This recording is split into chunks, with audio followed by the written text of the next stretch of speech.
My name is Brenda Barros. I work at San Francisco General. I've been there over 30 years. I've been active in the union for almost as many years as I've been working. And I'm here to talk about why it is not a good thing for public workers to support Proposition A. It has all kind of built-in loopholes and things to get at us. This was definitely put together by people who believe, and even some union people who believe, that employees like me make too much money. Employees like me shouldn't have as good a health care.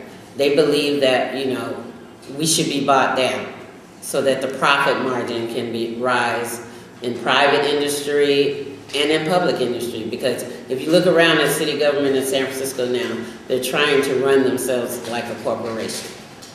So it's becoming very corporate.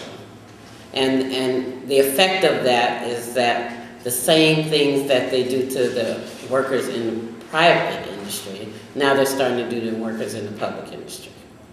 And unfortunately, there's some union people that are going along with it.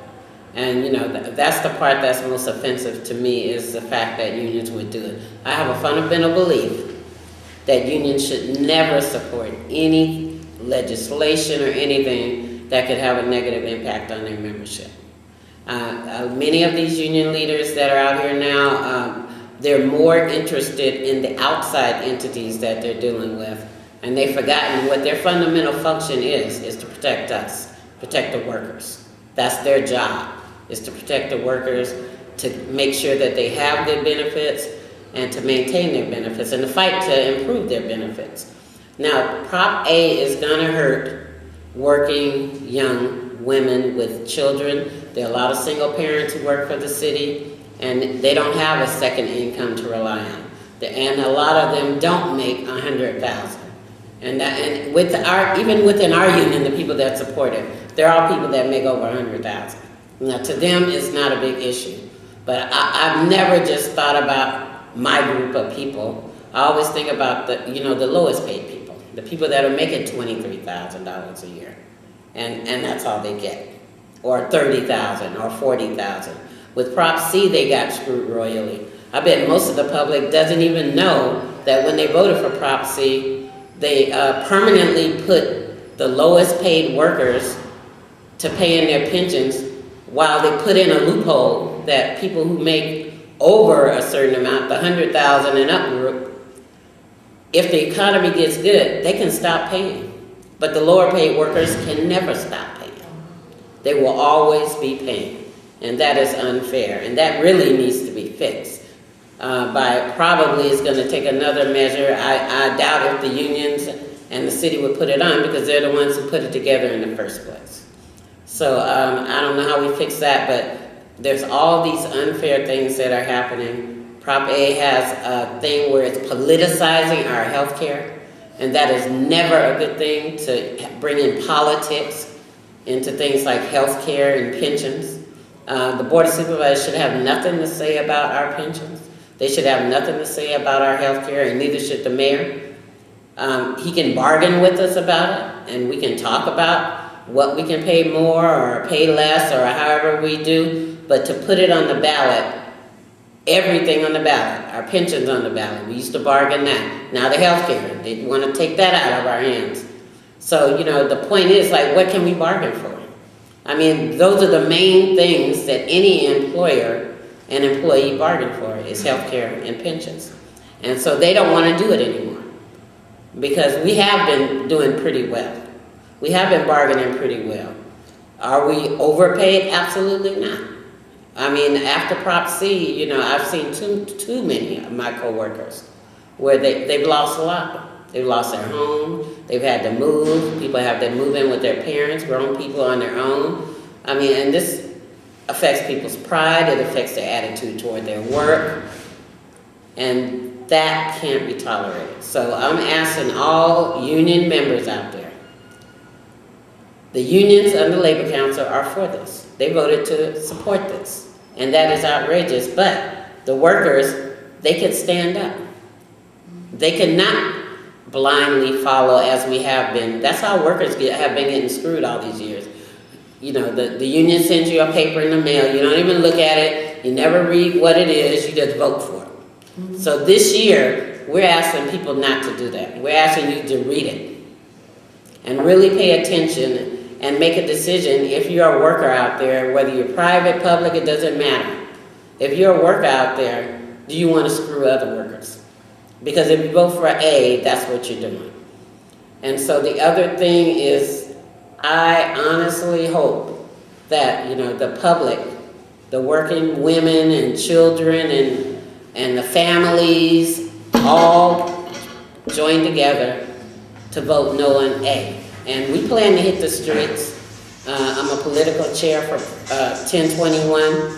I firmly believe that our union is going to stand up and vote to not support this and actually actively work against it. Other groups have, the Green Party has, the League of Women Vote didn't take a position because it's so convoluted, this language, that even on that note only, it's so confused, nobody understands it, then I think people should vote against it. If you can't understand something, then you shouldn't vote for it. Yeah. So, and that's just the real. I understand it, but I know a lot of people, when they look at that language, is written in legal language, and they don't understand it. And they're just going to follow what people tell them.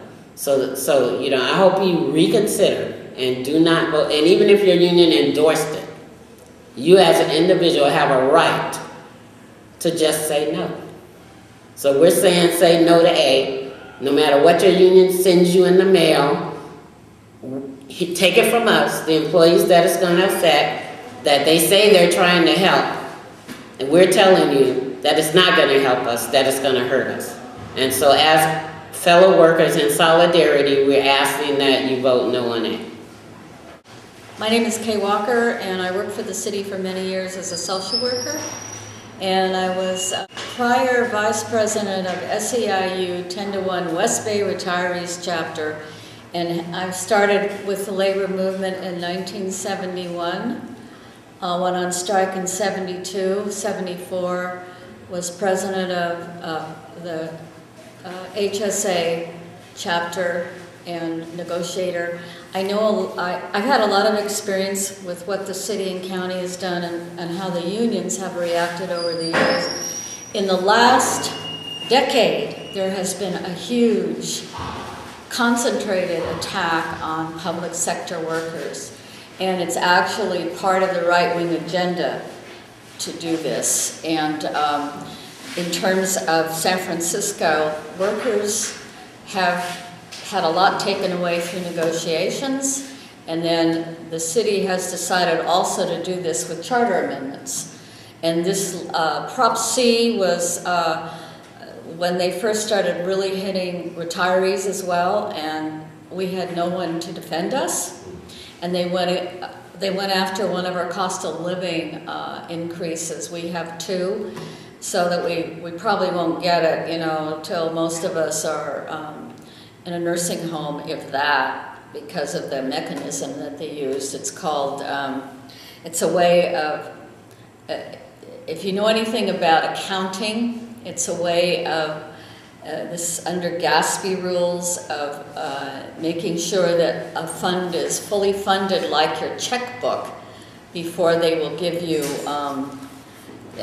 like a COLA or in the case of this next thing, which is a retirees health care fund, will give you anything out of that fund. And right now, in Prop A, which is why we're here,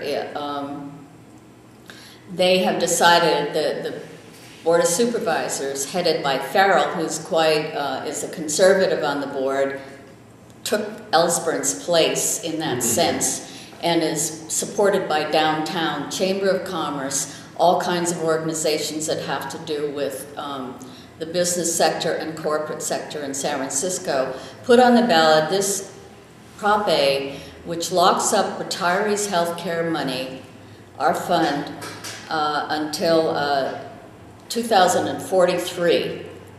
And this is supposed to be a good thing because it's growing this fund so the city doesn't have to pay for any retiree health care.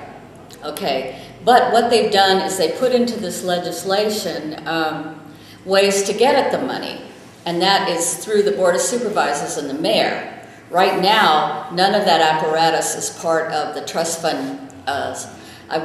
There's only a board, and the board is 5 people. 2 are elected, 3 are city representatives. They've changed that whole system in this legislation so that the mayor and the Board of Supervisors have the ultimate say in terms of spending this fund. And they have also liberated the spending rules in one clause so that they can change the spending rules as they see fit, depending on what the city needs. So they're locked up this fund, which is due to be accessible in 2020, and except giving themselves carte blanche to spend it as they see fit. And there is another segment in order to be complete where they can only do this if the retirees' health care is 10% of the payroll. That's the moderate part of the proposition. The worst part is that they can just take it based on the 2/3 vote of the supervisors and the mayor's approval.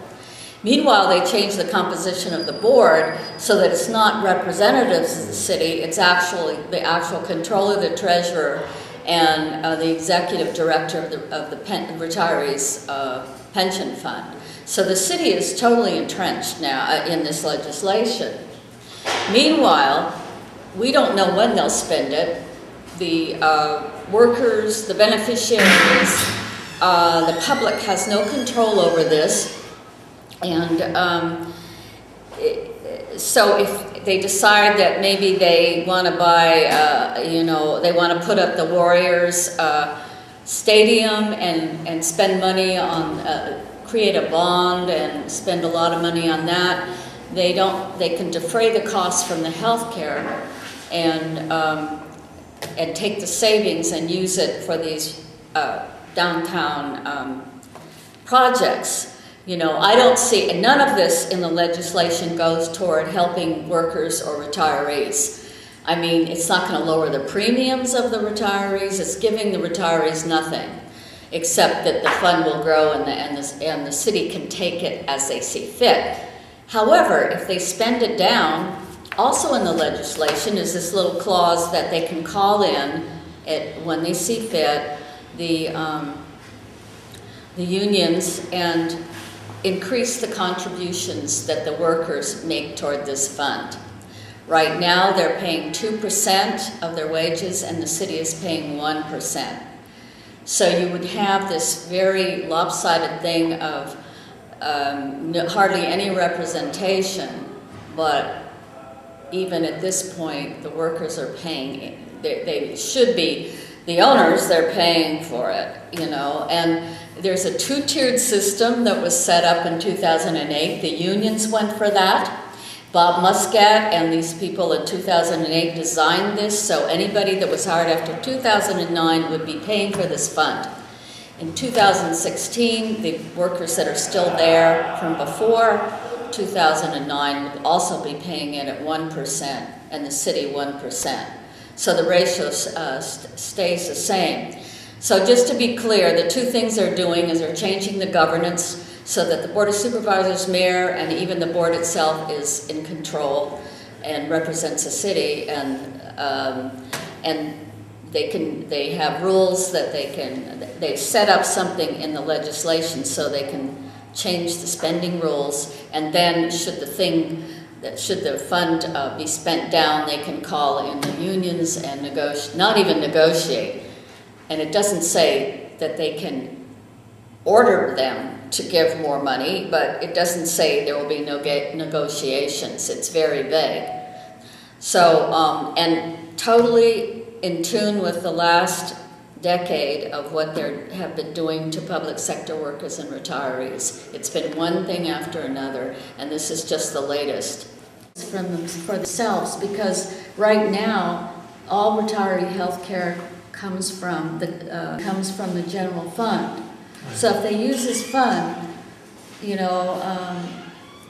they save money, and they can do it at any given point. The voters, the taxpayers, don't get to choose what the savings are spent on. And of course, this fund is not being used to save workers anything.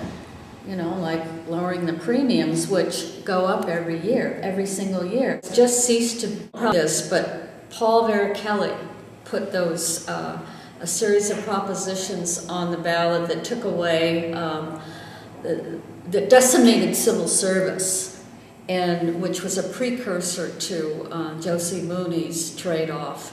Abandon all these civil service rules, begging we call it, because without the right to strike, nothing happens except for concessionary bargaining. And it's gotten worse year after year. This was in the 80s when it started.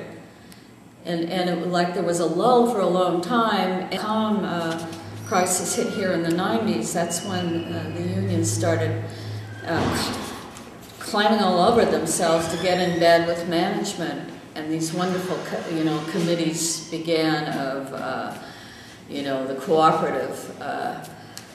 cooperation between management and labor, and that's what's happening today. My name is Bradley Weidemeir. I'm a member of SEIU UHW. I'm on the executive board there, elected by members.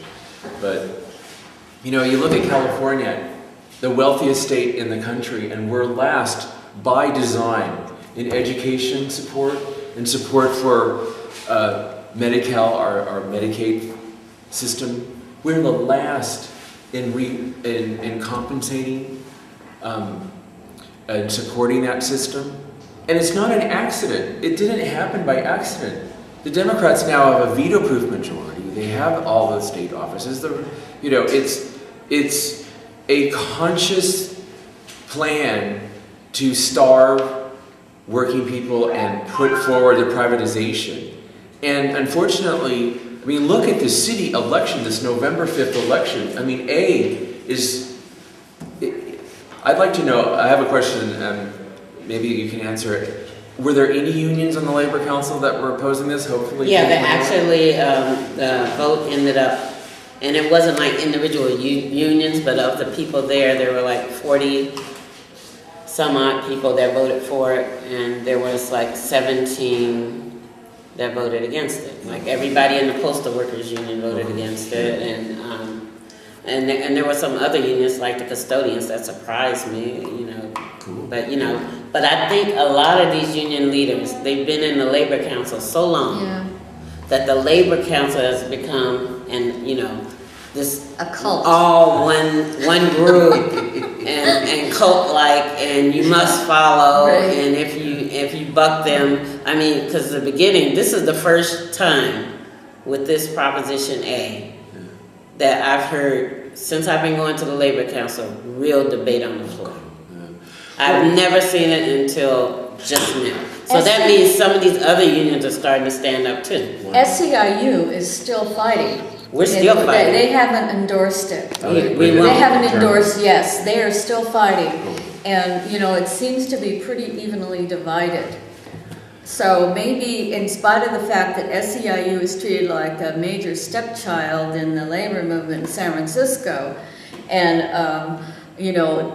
completely disrespected, maybe we'll end up the winners, in terms of strong labor consciousness. Right now that's not happening, but Brenda's one of, I believe it. I believe that, with people like me and other people that are coming up in this that are not willing to settle, that, are tired of being abused, at the hand of our own union or the city or the employer or anybody else. Because I work for everybody.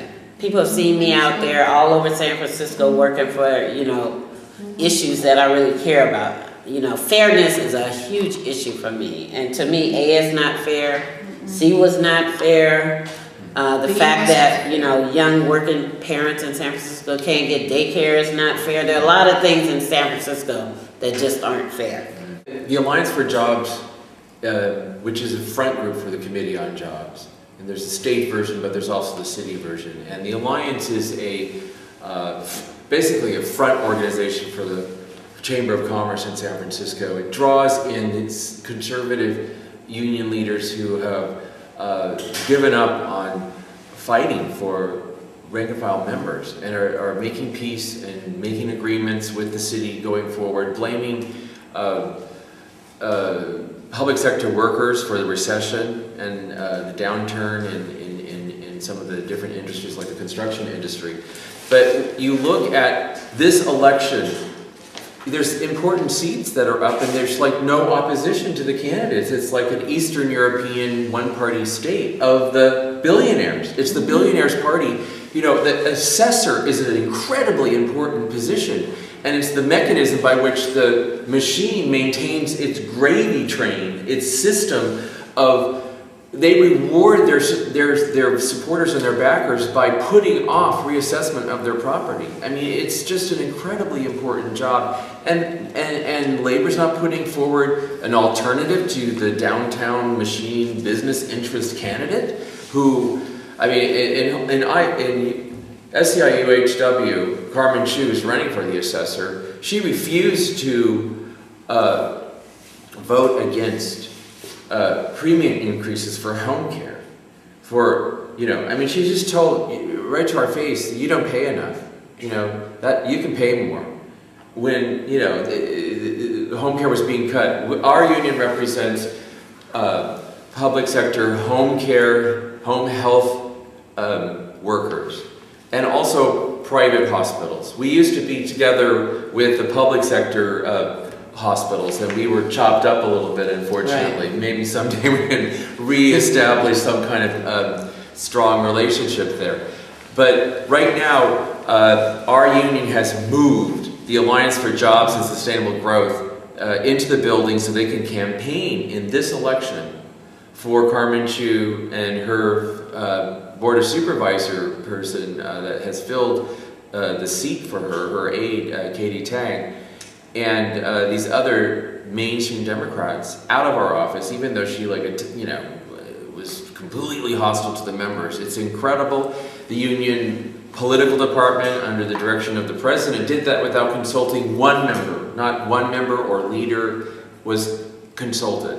And still, and they won't respond. And they're trying to keep it quiet, and we're trying to raise the issue. When they move in, they're going to have a good home welcoming committee, I think, I hope. And we welcome people to join us to, to welcome them to our hall in a special way. But because this kind of outrageous politics that the Labor Council is pursuing, they have capitulated to this political regime in the city, this one-party regime. They offer no alternative. And that's what we do need. For California and for San Francisco, San Francisco is coming just like the mayor has appointed this universal health care council to dismantle Healthy Worker and Healthy San Francisco. And they put Roxanne Sanchez on it, so... Oh my goodness. As one of the members. And I think they didn't put UHW from a left position because they thought, well, we're too tied with the alliance, and they didn't need another alliance member because they have all these direct corporate people like the Golden Gate Restaurant Association and the building owners and the people that want to eliminate the county health plan. So, we need to be fighting around this has to be our real campaign, because we don't have anything to fight on in the rest of this election. There's no one running for working people in the rest for 4 important offices. It's an outrage. It's like in San Francisco that working people have absolutely no voice in this election, and we have to stop Prop A from going forward because that is, we need to draw the line. I'm Michael Lyons. I'm with the San Francisco Gray Panthers. I worked for 20 years for the UC system. So we were public workers too. UC is making huge attacks on its workers, many of whom have to be on food stamps, on Medi-Cal in order to be able to get through. And the regents, as we know, are super billionaires. I think both Prop C and Prop A just shows that there's a huge attack public workers. It's based on the fact that there's a higher percentage of them that are unionized, but as we can see, this unionization is a very, it's a dubious benefit to them. And so we have to fight it. We opposed Prop A because on one hand, it was going to be tying up the money for most purposes, except if the city wanted it to be able to use it for more development and to make rich people richer, basically. And Okay, this is from David Sirota, excuse me, a newspaper columnist. Okay, this is about the difference between this huge pension gap and tax breaks. Okay. Indeed, to advocate cuts in retirement benefits, Pew and Arnold, that's a nonprofit, it's really corporate, cite a 30-year, the pension gap is $46 billion annual shortfall, yet they rarely ever mention that, as the New York Times reports, states, counties, cities are giving up more than $80 billion each year to companies in the form of subsidies and tax expenditures. So this $46 billion annual shortfall, that could be even just an actuarial assessment. It is half of what the subsidies are, and yet they want more and more. This is like an incredible attack. It just seems nonstop, and if you've watched it over the last 10 years, it's sickening. Unions, they always call to go be there, and for the most part, we are. Even though we have been screwed by them so many times. You know, the police and the fire were the first to sign on to this, along with Local 21, and these are all the higher paid people. And SEIU is, these jobs are linked to the fact that women get paid less, because SEIU represents social workers, clerical workers, secretary, hospital workers, all the traditional women and minority positions. And they're much lower paid, because women, you know, in general, all of those positions started with women. And this union is the largest, but it seems to be, has the less clout. It's like these the police and fire and Local 21 are the ones that make the decisions. It happens every year, you know. But you know, they came to those decisions at a time when, frankly, we had weak leadership. And so we pay half the money into the Labor Council. So my assertion is, and Kay, you've seen it, it's starting to change some. Yeah. But, you know, but it's going to take more pushing, but it's starting to change some. But we need to step up and take a leadership role. We shouldn't be taking a back seat to Local 21 or any other union, because we represent half the employees who work for the city. They don't. Half, 50% of the employees that work for the city are 1021. At Labor Council, I mean, there's always been a deferral, like when there's like construction issues to the construction trades, you know, and what their position is. Was there any like deferral towards the public sector? No, there was no discussion at all. No discussion. This has to be brought up in their face. In other words, when you want a deferral on construction issues, you wouldn't give us a deferral when we have a difference with you. I mean, we should just say out to them, you have a double standard. And basically, me, as a union leader, the kind of union leader I am, it's like, I'm perfectly willing to say that. You know what, you screwed our members and you think I'm going to help you? Why should I? And it's going to be divisive, and people say, well, you know, you're starting labor wars, you're doing this, you're doing that. But at some point, you got to stand up and say, no, we ain't doing this anymore. We're not playing the same game. You know, the party's over. 1021 is going to be back in the house. We're going to start exerting the power we have. And we have a lot of power, and we have good members. And not that the members of those unions, I'm not talking about the members of those unions. I'm talking about the leaders. But the members of those I'm talking about I think the members of those unions maybe in some cases need to maybe find new leaders. And, you know, and in our case, you know, we got some to replace too. Well, they've supported developers building $1 million condos in San Francisco, pushing their own members out of their jobs. So the building trades members, they even can't afford to live in San Francisco. So what they're doing is undermining this as a city that represents any union people, any working people. Right. And So it's going to the right, fundamental. and they're helping it go to the right politically by driving poor and working class people out of San Francisco. I mean, the position labor movement says should be no construction-less working class housing for workers who live in San Francisco. So you don't have to commute 40, 50 miles to live in San Francisco. All workers should be able to live here, that work here. I heard that Farrell is working on a deal for first responders, and that includes police and fire, I don't know who else, to help them get affordable housing in San Francisco so they can live here. And that happened right before this Prop A, and when they and these unions endorsed immediately. I don't know if there's a connection, and I haven't been able to research it, but it's highly suspect.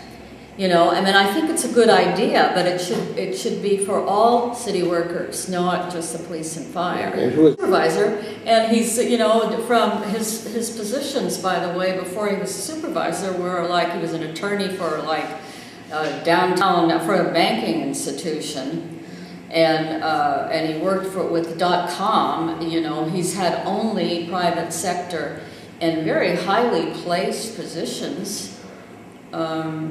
And then finally started a venture capitalism firm in San Francisco. I don't know who the partner is, and then all of a sudden he's on the board of supervisors.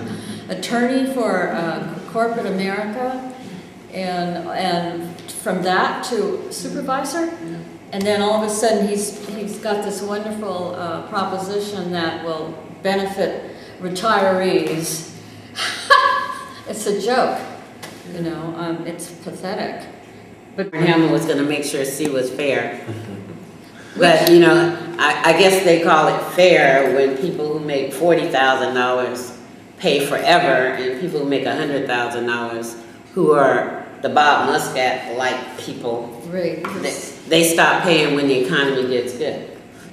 You know, there's all these unfair things that are happening, and labor needs to change.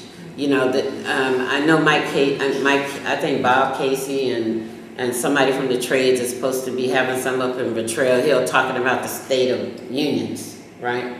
So bottom line is the state of unions is poor, and it's piss poor right now because of the way that it's going and the selling out membership. I mean, most of the people I know, even in my union, you know, they appreciate me, but when they talk about the union, they don't feel so good about the union. And it's because you know, the union should be something to protect you.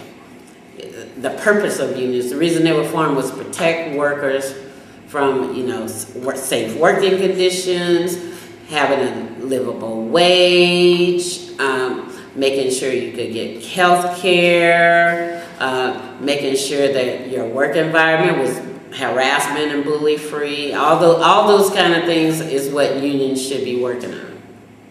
But instead you get things like meetings with supervisors and venture capitalists and people like that about this. I think part of the problem is some of these leaders have fallen into the, you know, the booby trap of power.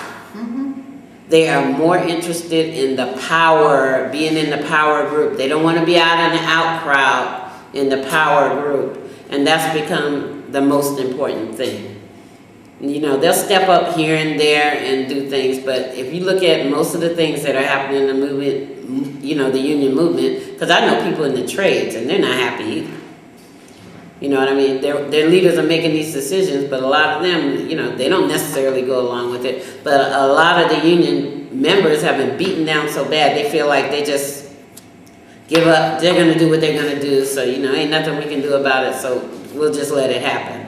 But I think people are getting tired of that, and I can see that changing a little bit, and people are starting to speak up, and we just need more to speak up. And I think a clear message to government, to the conservatives, to the Democrats that are conservative, is if we can beat back this A. that will send a clear and resounding message that that party is over. And that's why, you know, I plan to be out there, and I already am, going to meetings and, you know, with Mark Farrell there and listening to him have his tirades about public workers, where he tells the Labor Council people, oh, you know, I really support labor. You know, my father was in labor, and it's like, it's all BS.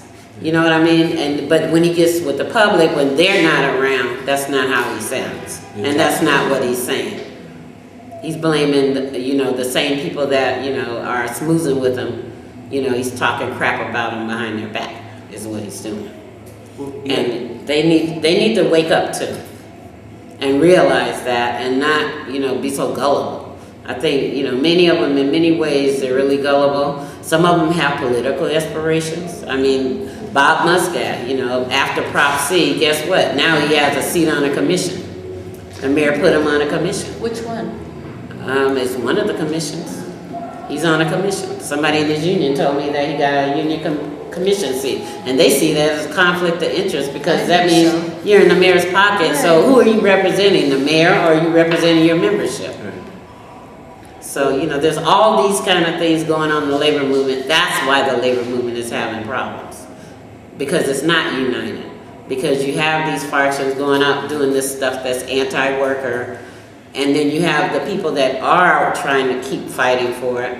But right now, frankly, they have us outnumbered, because we have so many members that have given up on unions that they're just not participating at all. If they ever started participating, you know, all unions would be better off, and they'd be better run. Yeah. The bosses organization, the Democratic Party, they promote the members of labor who are the least there for the rank and file members of labor. Right. People like, you know, this fight in the PUC. You know, I mean, and Mark Farrell and Katie Tang, the only two supervisors voting against their own institution. They voted to uphold what a mere committee did to veto a vote of the Board of Supervisors. You know, even Scott Wiener, who was politically on their side, couldn't do that, which is saying something. But, you know, people like the union members, Vince Courtney, you know, on the PUC, was participating in that vote that overturned a vote of the Board of Supervisors, which is the only legislature of the city, not the PUC. And they usurped that, you know, and so you see the people in labor who are closest to the business community being put forward, and that tips the, you know, it really deforms the Labor Council. So that means that we have twice the work, because now they have an authority. These are people who are recognized by the city and given additional power, and they use it in the labor movement. They use it in the labor movement to silence any rank and file voice that would be coming forward. So it's a real problem when we are tied to the boss's political organizations, which we are. You know, and the whole Labor Council, like I say, in this elections, they have capitulated to this terrible program of and all of these one candidate, you know, only candidacies, and they're offering no alternative, no leadership in a point when San Francisco, frankly, needs to be leading labor in California, because, you know, I mean, so what? The state of California now is controlled by the Democrats almost entirely, and how's that helping us? You know, what's it doing for us? Even with a proposition like this, I don't know why the Labor Council, for instance, couldn't say it isn't working. You know, maybe a trust fund, you know, maybe it could be changed a bit, but why take this thing and act as if you have to make a decision? Why not say, go back to the drawing board, sir? This is hurting workers and retirees, and it's just promoting the city and county, you know. The management, the employer, why, you know, people are not doing that. They're not saying, well, you know, next year, if you want to do a better job, maybe we'll take a look at it. Like, they don't realize they have alternatives even on that level, you know, which is pretty practical, and it has nothing to do with whether you're progressive or not. It's just like common sense. I mean, I don't know why I said that, but it's just absurd.